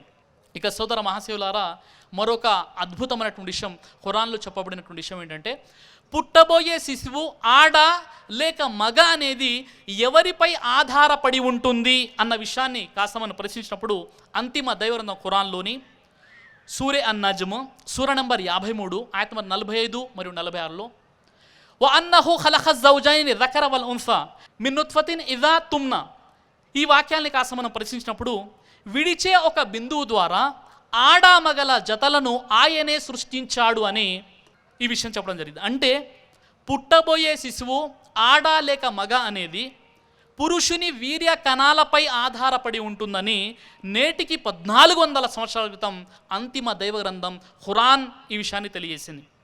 సోదర మహాశయులారా, నేడు అభివృద్ధి చెందినటువంటి వైద్య శాస్త్రం జెనెటిక్స్ మాలిక్యులర్ బయాలజీ చెప్పేటటువంటి విషయం ఏంటంటే, గర్భస్థ శిశువు యొక్క లింగ నిర్ధారణ అనేది అండముతో ఫలదీకరణం చెందిన పురుషుని వీర్య కణాలపై ఆధారపడి ఉంటుందే తప్ప అందులో స్త్రీ పాత్ర ఏమాత్రము ఉండదు అని చెప్పడం జరిగింది. ఫలదీకరణం చెందిన అండములో 23 జతల క్రోమోజోములు ఉంటాయి, అంటే 46 క్రోమోజోములు ఉంటాయి. పుట్టబోయే బిడ్డ ఆడ లేక మగ అనేది 23వ జత క్రోమోజోంపై ఆధారపడి ఉంటుంది అన్న విషయము ఈరోజు సైన్స్ చెప్తుంది. అంటే పుట్టబోయే బిడ్డ ఆడ లేక మగ అనేది 23వ జత క్రోమోజోంపై ఆధారపడి ఉంటుంది. సోదర మహాశయులారా, స్త్రీలలో ఎక్స్ క్రోమోజోమ్ ఉంటుంది, పురుషులలో XY క్రోమోజోమ్ ఉంటుంది. ఎక్స్ క్రోమోజోమ్ స్త్రీ లక్షణాలను తీసుకొస్తుంది, Y క్రోమోజోమ్ పురుషత్వ లక్షణాలను తీసుకొస్తుంది. పురుషునిలోని Y క్రోమోజోము గనక ఫలదీకరణం చెందితే మగ శిశువు పుడతాడు. పురుషునిలోని X క్రోమోజోమ్ వీర్యకణం ఫలదీకరణం చెందితే ఆడ శిశువు పుడుతుంది. ఈ విధంగా పుట్టబోయేది ఆడ లేక మగ అనేది పురుషుని వీర్యకణాలపై ఆధారపడి ఉంటుంది. అంటే పురుషుని యొక్క Y క్రోమోజోమ్ వీర్యకణాలపై ఆధారపడి ఉంటుంది తప్ప అందులో స్త్రీ పాత్ర ఏమాత్రం ఉండదని తెలియచేయడం జరిగింది నేటి సైన్స్. కానీ నేటికి 1400 సంవత్సరాల క్రితమే సృష్టికర్తన దైవం ఈ విషయాన్ని తెలియజేసి విడిచే ఒక బిందువు ద్వారా ఆడామగల జతలను సృష్టించింది ఆయనే అని ఖురాన్ తెలియజేస్తుంది. సోదర మహాశివులారా, ఈ విషయం తెలియని ఎంతోమంది అత్తామామలు తమకు మనవడు కలగాలని కోరుకునేవారు ఒకవేళ మనవరాలు పుడితే మరి ఆ యొక్క కోడల్ని వారు శపించడము, దూషించడము ఈ విధంగా చేస్తూ ఉంటారు. సోదర మహాశయులారా, కొంతమంది విడాకులు ఇప్పించే ప్రయత్నం చేయడము, పుట్టింటికి వెళ్ళినటువంటి వారిని మళ్ళీ తీసుకురాకుండా ప్రయత్నం చేయడం, ఇవన్నీ కూడా జరుగుతుంటాయి. సృష్టికర్తన దైవం చెప్పే విషయం ఏంటంటే సూర్య అషోరా 49 మరియు 50లో దైవం అంటున్నాడు, అల్లా తాను కోరిన వారికి ఆడ సంతానాన్ని ఇస్తాడు, అల్లా తాను కోరిన వారికి మగ సంతానాన్ని ఇస్తారు, అల్లా తాను కోరిన వారికి ఆడ మగ సంతానాన్ని కల్పిస్తాడు, అల్లా తాను కోరిన వారిని సంతానహీనులుగా చేస్తాడు. ఏదేమైనప్పటికీ కూడా మగ సంతానమా లేక ఆడ సంతానం అనేది అల్లాహ్పై ఆధారపడి ఉంటుందని ఖురాన్ ఈ విషయం తెలియజేస్తుంది. సోదర మహాశయులారా, ఈ విధంగా అనేక అద్భుతాలను ఖురాను గ్రంథం చూపిస్తుంది. సోదర మహాశయులారా, మరియు మనిషికి దుష్ట ఆలోచనలు ఎలా కలుగుతాయి, దుష్ట వాంఛలు ఎలా పుడతాయి అన్న విషయాన్ని కూడా అంతిమ దైవ గ్రంథం అనేటువంటి ఖురాన్ ఈ విషయాన్ని తెలియజేస్తుంది. ఖురాన్లోని సూర్య అల్ అలహ్ సూర నంబర్ 96 ఆయత నంబర్ 15 మరియు 16ని మనం చూసినట్లయితే, కల్లాల ఇల్లం ఎంతహి లనస్ఫాం బిన్ నాసియా నాసియతిన్ కాదిబతిన్ ఖాతిఆ, అతడు గనక మానకపోతే మేము అతని నుదిటి వెంట్రుకలు పట్టుకొని ఈడుస్తాము, ఎందుకంటే అబద్ధానికి ఘోరానికి పాల్పడిన నుదురు అది అని ఖురాన్ తెలియజేస్తుంది. ఈ విషయం ఎప్పుడు అవతరించిందంటే, ఈ వాక్యము మహాప్రవక్త ముహమ్మద్ సల్లల్లాహు వారు సందేశాన్ని అందజేస్తున్నారు. అబూ జహల్ అనేటటువంటి ఒక దైవ తిరస్కారి ప్రవక్త ముహమ్మద్ సల్లల్లాహు వారి యొక్క సందేశ ఉద్యమాన్ని ఏ విధంగా ఆపాలని అనునిత్యం ప్రయత్నం చేస్తుండేవాడు. ప్రవక్త ముహమ్మద్ సల్లల్లాహు వారు కాబా వద్దకు నమాజ్కు వెళ్తుంటే దారిలో ముళ్ళు గాజు పెంకులు పరిచేవాడు. ఈ విధంగా అతన్ని హెచ్చరిస్తూ ఖురాన్లోని ఈ వాక్యం అవతరించింది. అతడు గనక మానకపోతే మేము అతని నుదిటి వెంట్రుకలు పట్టుకొని ఈడుస్తాము, ఎందుకంటే అబద్ధానికి ఘోరానికి పాల్పడినటువంటి నుదురు అది. అంటే ఒక వ్యక్తికి దుష్ట ఆలోచనలు, పాపాలు, అసత్యాన్ని ప్రేరేపించేది నుదిటి భాగం అని ఖురాన్ తెలియజేస్తుంది. సోదర మహాశయులారా, నేడు అభివృద్ధి చెందినటువంటి సైన్స్ కూడా చెప్పేటటువంటి ఒక విషయాన్ని కాస్త మనం పరిశీలించినట్లయితే, ప్రొఫెసర్ కీత్మోరు గారు ఈ విషయంపై పరిశీలించి ఆయన చెప్పినటువంటి విషయం ఏంటంటే, మనిషి మెదడులోని ప్రీఫ్రంటల్ ఏరియా ఈ భాగమే మనిషికి అసత్యం చెప్పేలా, అబద్ధం చెప్పేలా ప్రేరేపిస్తుంది. అంటే మనిషిలోని నుదిటి వైపు ఉన్నటువంటి మెదడు భాగాన్ని ప్రీఫ్రంటల్ ఏరియా అంటారు.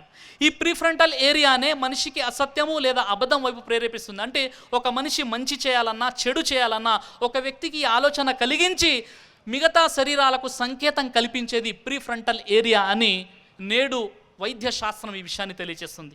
ఈ విషయం ఇంకా వివరంగా essential of anatomy and physiology అనేటటువంటి పుస్తకంలో చాలా చక్కగా ఈ విషయాలు చెప్పబడ్డాయి. నేటికి 1400 సంవత్సరాల క్రితమే సృష్టికర్తన దైవం ఈ విషయాన్ని తెలియజేశాడు.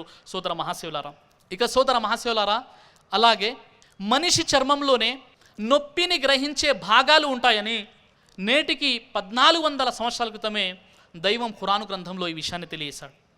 ఖురాన్లోని సూర్య నిసా సూర నంబర్ 4 ఆయత నంబర్ 56 వాక్యాన్ని కాస్త మనం పరిశీలించినట్లయితే, మా ఆయతులను తిరస్కరించే వారిని మేము నరకములో పడవేస్తాము, నరకంలో వారు కాలి కరిగిపోయినప్పుడల్లా వారి చర్మాలను మళ్ళీ సృష్టిస్తాము, ఎందుకంటే వారు శిక్షను బాగా చవి చూడాలని. సోదర మహాశివులారా, అల్లాహ్ సుబ్హానహు వ తఆలా ఈ విషయాన్ని తెలియజేస్తున్నాడు. మా ఆయాతులను, మా సూచనలను తిరస్కరించిన వారిని మేము తీసుకెళ్ళి నరకములో వేస్తాము, నరకంలో వారి చర్మాలు కాలి కరిగిపోయినప్పుడల్లా వాటి స్థానంలో నేను కొత్త చర్మాన్ని సృష్టిస్తాను, ఎందుకంటే వారు శిక్షను బాగా రుచి చూడాలని. పూర్వము అనుకునేటటువంటి విషయం ఏంటంటే, నొప్పిని గ్రహించేది కేవలం మెదడు మాత్రమే, అంటే స్పర్శ జ్ఞానము, బాధ, నొప్పి మెదడుకు మాత్రమే తెలుస్తుంది అని భావించేవారు. కానీ సోదర మహాశయులారా, నొప్పిని గ్రహించేటటువంటి భాగాలు చర్మంలోనే ఉంటాయని ఖురాన్ ఈ విషయం తెలియజేస్తుంది. అందుకే చూడండి, మనము ఒక కాలినటువంటి పేషెంట్ డాక్టర్ గారి దగ్గరికి వెళ్ళినప్పుడు డాక్టర్ గారు గుండు పిన్నుతో గుచ్చి చూస్తారు, ఒక పిన్నుతో గుచ్చి చూస్తారు. ఒకవేళ అతనికి నొప్పి ఉంటే డాక్టర్ గారు అంటారు, చర్మంలోని నొప్పిని గ్రహించే భాగాలు నాశనం అవ్వలేదు అని అంటారు. అదేవిధంగా ఒక పిన్నుతో అతని చర్మంపై గుచ్చినప్పటికీ కూడా అతనికి నొప్పి కలిగినట్లయితే ఇక్కడ చర్మంలోని నొప్పిని గ్రహించేటటువంటి భాగాలు అంటే పెయిన్ రిసెప్టర్స్ నాశనం అయ్యాయి అని చెప్తారనమాట. అందుకే చూడండి, డాక్టర్లు ఏదైనా ఆపరేషన్ చేసేటప్పుడు ఏ భాగంలో ఆపరేషన్ చేయాలో ఆ భాగానికి ఎనస్థీషియా మత్తు ఇస్తారు. ఎందుకంటే తాత్కాలికంగా ఆ భాగం మొద్దుబారి అతనికి నొప్పి కలగకుండా ఉండాలని ఏ భాగానికి ఆపరేషన్ చేయాలో ఆ భాగానికి ఎనస్థీషియా ఇస్తారు, కానీ మెదడుకు ఎనస్థీషియా ఇవ్వరు. సోదర మహాశివులారా, ఈ విషయము సోదర మహాశివులారా మరి నేటికి 1400 సంవత్సరాల క్రితమే ఖురాన్లో ఇంత చక్కగా ఈ విషయాలు చెప్పబడ్డాయి. మనిషి చర్మంలోని నొప్పిని గ్రహించేటటువంటి భాగాలు ఉంటాయని. ఈ విషయానికి సంబంధించి థాయిలాండ్కి చెందినటువంటి ఒక గొప్ప సైంటిస్ట్, ఎనాటమీ డిపార్ట్మెంట్కి చైర్మన్ అయినటువంటి ప్రొఫెసర్ తగాతడ్ తెజాసన్, ఈయన ఎన్నో సంవత్సరాల నుండి మనిషి చర్మంలోని నొప్పిని గ్రహించేటువంటి భాగాలపై పరిశోధనలు చేశారు. ఆయనకి ఈ విషయం తెలిసింది. అదేమిటంటే ఖురానులో ఈ విషయం ఉందా, ఖురానులో మనిషి చర్మంలోనే నొప్పిని గ్రహించే భాగాలు ఉన్నాయని ఖురాన్లో ఉన్నాయా అని ఆయన ప్రారంభంలో నమ్మలేకపోయారు. ఆ తర్వాత ఆయన ఖురాన్లోని సూర నిసా నంబర్ 4:56 యొక్క అనువాదాన్ని చదివి ఆయన ఎంత ఆశ్చర్యపోయారంటే, తగాతడ్ తెజాసన్ ఈ విషయంపై పరిశీలన మరియు పరిశోధన చేసి ఇంత గొప్ప విషయము ఖురాన్లో చెప్పబడిందని సౌదీ అరబ్లోని రియాద్లో జరిగినటువంటి 8th మెడికల్ కాన్ఫరెన్స్లో అందరి సమక్షంలో ఆయన ఇస్లాం ధర్మాన్ని స్వీకరించాడు. అష్హదు అల్లా ఇలాహ ఇల్లల్లాహ్ వ అష్హదు అన్న ముహమ్మదన్ అబ్దు వ రసూలు అని ఆయన ఇస్లాం ధర్మాన్ని కూడా స్వీకరించడం జరిగింది. సోదర మహాశివులారా, ఇక సోదర మహాశివులారా, ఈరోజు మనం ఫింగర్ ప్రింట్స్, వేలి ముద్రల గురించి మనం చూస్తున్నాం. ఎక్కడికి వెళ్ళినా నేరస్తుల్ని పట్టుకోవడానికి లేదా వ్యక్తుల్ని గుర్తించడానికి వేలి ముద్రల్ని సేకరిస్తూ ఉంటారు. ఖురాన్ నేటికి 1400 సంవత్సరాల క్రితమే ఈ విషయాన్ని ఖురాను గ్రంథంలో తెలియజేసింది. సోదర మహాశివులారా, ఖురాను గ్రంథంలోని సూరే అల్ ఖియామా సూర నెంబర్ 75 ఆయత నెంబర్ 3 మరియు 4ని కాస్త మనం పరిశీలించినట్లయితే అక్కడ బలా ఖాదిరిన అలా అన్ను సవ్య బనానా, సృష్టికర్తన దైవం ఇక్కడ ఈ వాక్యంలో ఈ విషయాన్ని తెలియజేస్తున్నాడు. అదేమిటంటే, మేము మానవుని ఎముకలను జత చేయలేమని అతడు భావిస్తున్నాడా, మేము మనిషి యొక్క వ్రేలి ముద్రలను సైతం మళ్ళీ సృష్టిస్తామని అల్లాహ్ సుబ్హానహు వ తఆలా తెలియజేస్తున్నాడు. అంటే ఈ విషయం ఎప్పుడు అవతరించిందంటే, ఈ వాక్యము మహాప్రవక్త ముహమ్మద్ సల్లల్లాహు అలైహి వసల్లం వారు పరలోకానికి సంబంధించి ఆఖిరత్, మనిషి రేపు దైవం వద్ద జవాబు చెప్పుకోవాలి అనేటటువంటి సందేశాన్ని ఇస్తున్నప్పుడు కొంతమంది అవిశ్వాసులు ప్రవక్త ముహమ్మద్ సల్లల్లాహు అలైహి వసల్లం వారితో ఏమన్నారంటే, ఓ ముహమ్మద్ సల్లల్లాహు అలైహి వసల్లం, మనిషి చనిపోయిన తర్వాత మళ్ళీ పుట్టించడం ఎలా సాధ్యమవుతుంది? మనిషి యొక్క ఎముకలు కుళ్ళి కృషించిపోయిన తర్వాత మళ్ళీ మనిషిని ఏ విధంగా బ్రతికించడం జరుగుతుంది? అతడు మట్టిలో మట్టి అయిపోయిన తర్వాత ఒకవేళ మళ్ళీ బ్రతికించినా రేపు తీర్పు దినం రోజు ఆయా వ్యక్తుల్ని గుర్తించడం ఎలా అనేటటువంటి సందేహానికి అల్లాహ్ సుబ్హానహు వ తఆలా జవాబుగా ఈ వాక్యాన్ని అవతరింపజేశాడు. మేము మానవుని ఎముకలను జత చేయలేమని అతడు భావిస్తున్నాడా? అతడి వ్రేలి కోణాలను సైతం మేము సముచితమైన రీతిలో రూపొందించగల సమర్థులమని అల్లాహ్ సుబ్హానహు వ తఆలా ఈ విషయాన్ని తెలియజేస్తున్నాడు. సోదర మహాశివులారా, వ్యక్తుల్ని గుర్తించడానికి వ్రేలి ముద్రలు, ఫింగర్ ప్రింట్స్ని తీసుకోవడం జరుగుతుంది. ఇది 1880వ సంవత్సరంలో శాస్త్రీయంగా వ్యక్తుల్ని గుర్తించడానికి ఇది వాడబడుతుంది. అందుకే ఫోరెన్సిక్ నిపుణులు, పోలీస్ డిపార్ట్మెంట్ వాళ్ళు దొంగల్ని గుర్తించడానికి వ్రేలి ముద్రలను సేకరిస్తారు. ఈ ప్రపంచంలో ఉన్నటువంటి దాదాపు 750 కోట్ల జనాభాలో ఏ ఇద్దరి వ్రేలి ముద్రలు ఒకేలా ఉండవు సోదర మహాశివులారా. అలాగే ఇద్దరు కవల పిల్లలైనప్పటికీ కూడా, వారు చూడడానికి ఒకేలా ఉన్నప్పటికీ కూడా వారి వ్రేలి ముద్రలు సైతం ఒకేలా ఉండవు, వారు వేరువేరుగా ఉంటాయి సోదర మహాశివులారా. ఈ విధంగా వ్యక్తుల్ని గుర్తించడానికి వ్రేలి ముద్రలు, దీనికి సంబంధించి అల్లాహ్ సుబ్హానహు వ తఆలా నేటికి 1400 సంవత్సరాల క్రితమే ఖురాను గ్రంథంలో తెలియజేశాడు. ఈ విధంగా అనేక అద్భుతమైనటువంటి విషయాలని అల్లాహ్ సుబ్హానహు వ తఆలా ఖురాను గ్రంథంలో తెలియజేశాడు.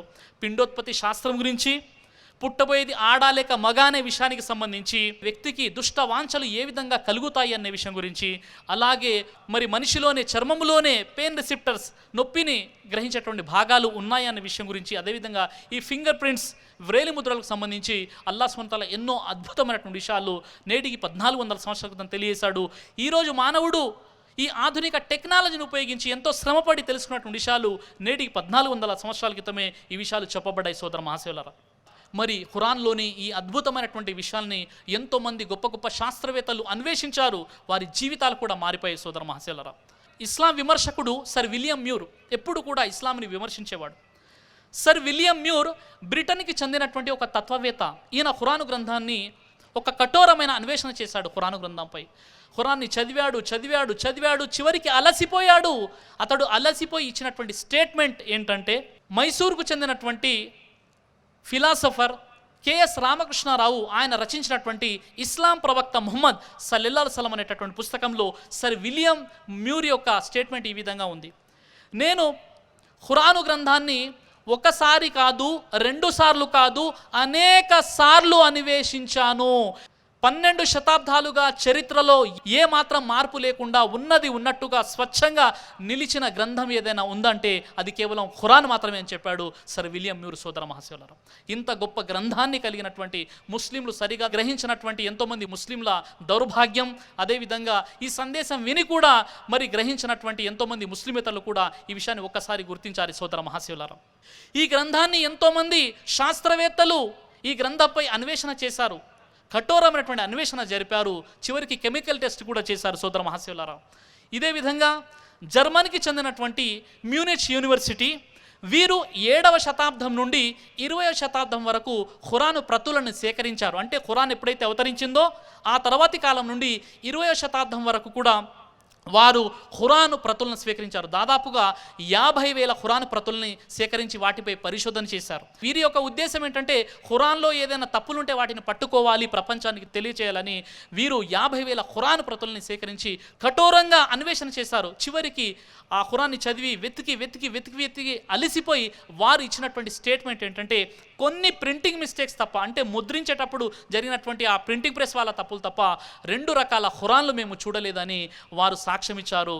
ఈ మ్యూనిచ్ యూనివర్సిటీ 2వ ప్రపంచ యుద్ధంలో నాశనమైనప్పటికీ కూడా వారు ఇచ్చినటువంటి స్టేట్మెంట్ ఇప్పటికి కూడా ఉంది. సోదర మహాశయులారా, ఈ విధంగా సృష్టికర్తనటువంటి దైవం ఖురాన్లో ఎన్నో అద్భుతాలు చూపించాడు. ఈ గ్రంథం ఎలాంటి మార్పు చేర్పులకు గురికానటువంటి గ్రంథం సోదరులారా. ఎందుకంటే ఖురాన్లో సూర అల్ హిజ్ర్ సూర నంబర్ 15 ఆయత నంబర్ 9లో ఇన్నా నహ్ను నజ్జల్నా జిక్రా వ ఇన్నా లహు లహాఫిదూన్, మేము ఈ ఖురాను గ్రంథాన్ని అవతరింపజేశాము, దీన్ని రక్షించే బాధ్యత కూడా మాపై ఉందని సర్వలోకాల సృష్టికర్తన దైవం ఖురాను గ్రంథాన్ని రక్షించేటటువంటి బాధ్యత తీసుకున్నాడు. సోదర మహాశయులారా, ఖురాను గ్రంథం ప్రపంచానికి ఛాలెంజ్ చేసింది.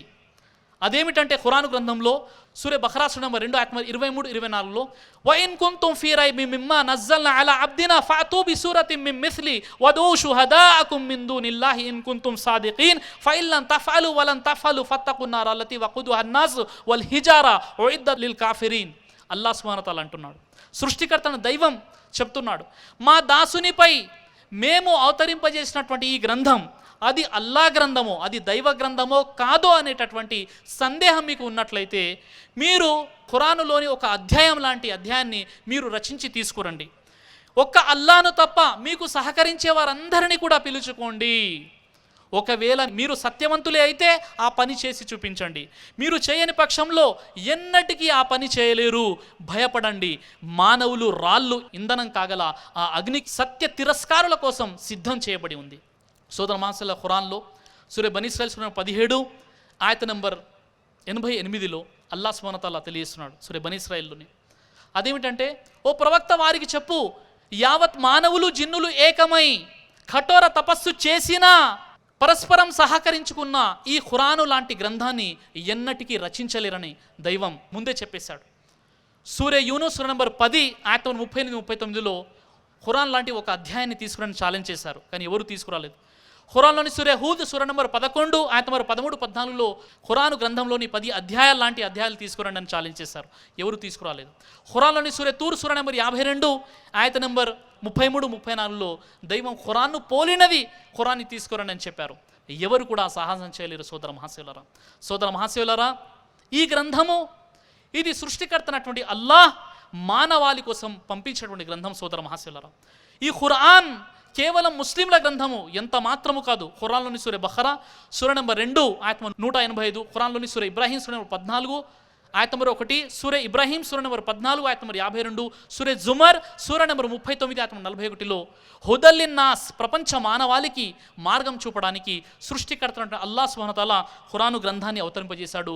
ఇది ఒక కులానికి, ఒక మతానికి, లేదా అరబ్బులకు, లేదా ఒక జాతి వారి కోసం రాలేదు సోదరులారా. ప్రపంచ మానవాళికి మార్గం చూపడానికి సృష్టికర్తనటువంటి అల్లాహ్ ఖురాను గ్రంథాన్ని అవతరింపజేశాడు. సోదర మహాశయులారా, ఖురాను గ్రంథం అవతరించింది అరబ్బులు ఎలాంటి అరాచకాల్లో ఉండేవారంటే 360 ప్రతిమలను ఆరాధించేవారు. చంద్రమానం ప్రకారం సంవత్సరానికి 360 రోజులు, 360 రోజుల్లో 360 విగ్రహాలు, ప్రతిరోజు ఒక విగ్రహానికి ప్రతిరోజు ఒక ప్రతిమను ఆరాధించేవారు. ఈ విధంగా 360 కబీలాలు, తెగలు ఉండేవి. 360 విగ్రహాలను ఆరాధించేటువంటి అరబ్బులని ఏకేశ్వరోపాసన చేసేదిగా మార్చివేసింది ఖురాన్. 360 కబీలాలుగా చెదిరిపోయినటువంటి అరబ్బులను ఒకే వర్గంగా చేసినటువంటిది ఖురాన్. అజ్ఞానాంధకారంలో కొట్టుమిట్టాడుతున్నటువంటి అరబ్బులను జ్ఞానులుగా తీర్చిదిద్దింది అల్ ఖురాన్. సోదర మహాశివులారా, ఈరోజు మన జీవితంలో కూడా మార్పు రావాలంటే, మనం కూడా ఏకైక జాతిగా మనం తీర్చబడాలంటే ఖురాను గ్రంథాన్ని మనము చదవాలి. సోదర మహాశివులారా, ఈ గ్రంథంలో ఉన్నటువంటి సందేశాన్ని ఒక్కసారి ఇక్కడ కూర్చున్నటువంటి ముస్లిమేతర సోదరులు ఎంతమంది అయితే ఉన్నారో, ముస్లింలు ఎంతమంది అయితే ఉన్నారో, మనం అఫలా యతదబ్బరూనల్ ఖురాన్, ఈ గ్రంథాన్ని మీరు పరిశోధించి చదవండి అని అల్లాహ్ సుబ్హానహు వ తఆలా తెలియజేస్తున్నాడు. మానవాళికి ఈ విషయాన్ని తెలియజేస్తున్నాడు. ఖురాన్లోని సూర నిసా సూర నంబర్ 4 ఆయత్ నంబర్ 82లో అఫలా యతదబ్బరూనల్ ఖురాన వలౌ కాన మిన్ ఇంది గైరిల్లాహి లవజదు ఫీహి ఇఖ్తిలాఫన్ కసీరా. ఓ మానవులారా, ఈ ఖురాను గ్రంథాన్ని మీరు ఎందుకు అన్వేషించరు? ఒకవేళ ఇది అల్లాహ్ తరపున కాక ఇతరుల తరపు నుండి వచ్చి ఉన్నట్లయితే ఖురాన్లో అనేక పరస్పర విరుద్ధమైన విషయాలు ఉండేవి కదా. అల్లాహ్ సుబ్హానహు వ తఆలా ఛాలెంజ్ చేస్తున్నాడు, ఈ విషయాన్ని తెలియజేస్తున్నాడు. ఖురాన్లో ఎలాంటి పరస్పర విరుద్ధమైన విషయాలు లేవు.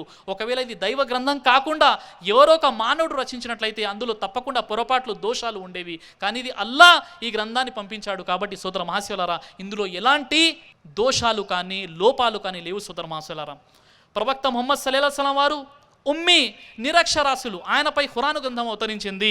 ఆయనకు చదవడం రాయడం రాదు. ఖురాన్ ఉచ్చారణపూర్వకంగా అవతరించింది, లిఖితపూర్వకంగా అవతరించలేదు. ఖురాను గ్రంథం కంఠస్థం చేసుకున్నారు, సహాబాలు కంఠస్థం చేసుకున్నారు. ఈ విధంగా మానవాళికి ఖురాన్ అందుబాటులో ఉంది. సోదర మహాశివులారా, ఇక్కడ ఉన్నటువంటి ముస్లిమేతర సోదరులు, తెలుగు తెలిసిన వారు తెలుగు, హిందీ తెలిసిన వారు హిందీ, ఇంగ్లీష్ భాష తెలిసిన వారు ఇంగ్లీష్లో ఖురాను గ్రంథాన్ని ఒకసారి మీరు చదువుతారని నేను ఆశిస్తున్నాను. సోదర మహాశివులారా, అలాగే చివరిగా ఖురానులోని సూర అల్ హష్ర్ సూరా నంబర్ 59 ఆయత్ నంబర్ 21ని పఠించి దాని వివరణ తెలియజేసి ఇన్షాల్లా నేను నా ప్రసంగాన్ని ముగిస్తాను. బిస్మిల్లాహిర్ రహ్మానిర్ రహీం. లౌ అన్జల్నా హాదల్ ఖురాన అలా జబలిల్ లరైతహు ఖాషిఅం ముతసద్దియం మిన్ ఖష్యతిల్లాహ్. అల్లాహ్ సుబ్హానహు వ తఆలా తెలియజేస్తున్నాడు, మేము ఈ ఖురాను గ్రంథాన్ని ఏ పర్వతం పైన అవతరింపజేస్తే ఖురాన్ బాధ్యత వల్ల మరియు అల్లాహ్ యొక్క భయం వల్ల కృంగిపోయి బ్రద్దలైపోవటాన్ని నీవు చూస్తావు. అల్లాహ్ సుబ్హానహు వ తఆలా తెలియజేస్తున్నాడు, ఒకవేళ మానవులకు ప్రసాదించబడినటువంటి బుద్ధి వివేకాలు పర్వతాలకు ఇచ్చి పర్వతంపై ఒకవేళ ఖురాను గ్రంథం అవతరింపజేస్తే ఖురాన్ యొక్క బాధ్యత అల్లాహ్ భయం వల్ల పర్వతాలు బ్రద్దలై తునాతునకలై పోవటాన్ని చూస్తావు. కానీ మనిషికి అల్లాహ్ సుబ్హానహు వ తఆలా బుద్ధి వివేకాలను ప్రసాదించి ఖురాను గ్రంథాన్ని అవతరింపజేశాడు. అయినప్పటికీ ఓ మానవుడా, ఓ మనిషి, నీ పాషాణ హృదయం కనుక ఈ ఖురాన్ వాక్యాలు విని చలించకపోతే నీవు నిస్సందేహంగా దైవం వద్ద పట్టుబడతావని తెలియచేయడం జరిగింది. సోదర మహాశివులారా, ఈ అల్ ఖురాన్ ఇది నిస్సందేహంగా దైవ గ్రంథము. ఇది మానవ ప్రమేయము లేనటువంటి సృష్టికర్త మానవాళి కోసం పంపించినటువంటి గ్రంథము. ఈ గ్రంథాన్ని దైవ గ్రంథంగా విశ్వసించి ఈ గ్రంథం వెలుగులో జీవితం గడిపేటటువంటి సద్బుద్ధిని, సౌభాగ్యాన్ని సృష్టికర్త అల్లాహ్ సుబ్హానహు వ తఆలా మీకు, నాకు, మనందరికీ కూడా ప్రసాదించుగాక. వాఖిరు దావానా అనిల్ హమ్దులిల్లాహి రబ్బిల్ ఆలమీన్. అస్సలాము అలైకుం వరహ్మతుల్లాహి వబరకాతుహు. జజాకల్లాహు ఖైర్. ఇంతవరకు మీరు అంతిమ దైవ గ్రంథం ఖురాన్ అనే అంశంపై సోదరుడు సిరాజుర్ రెహమాన్ గారు, జనరల్ సెక్రటరీ యుఐఆర్సి గారి యొక్క అద్భుతమైన రీతిలో సాగినటువంటి అంశం కూడా అద్భుతమైనదే, గ్రంథం కూడా అద్భుతమైనదే, దానిలో ఉన్న అద్భుతాలు కూడా అద్భుతమైనవే. ఆ అద్భుతాలని ఎంతో అద్భుతంగా మరి వారు ప్రసంగించారు. సృష్టికర్త అయిన అల్లాహ్ను నేను ఈ గ్రంథాన్ని విశ్వసించి దీనిపై ఆచరించే భాగ్యాన్ని మీకు, నాకు, మనందరికీ ప్రసాదించాలని కోరుతూ ఈ ప్రసంగాన్ని ఇచ్చినటువంటి సిరాజుర్ రెహమాన్ గారికి అల్లాహ్ సుబ్హానహు వ తఆలా లెక్కలేనంత ప్రతిఫలాన్ని ప్రసాదించాలని కోరుతున్నాను. ఆమీన్.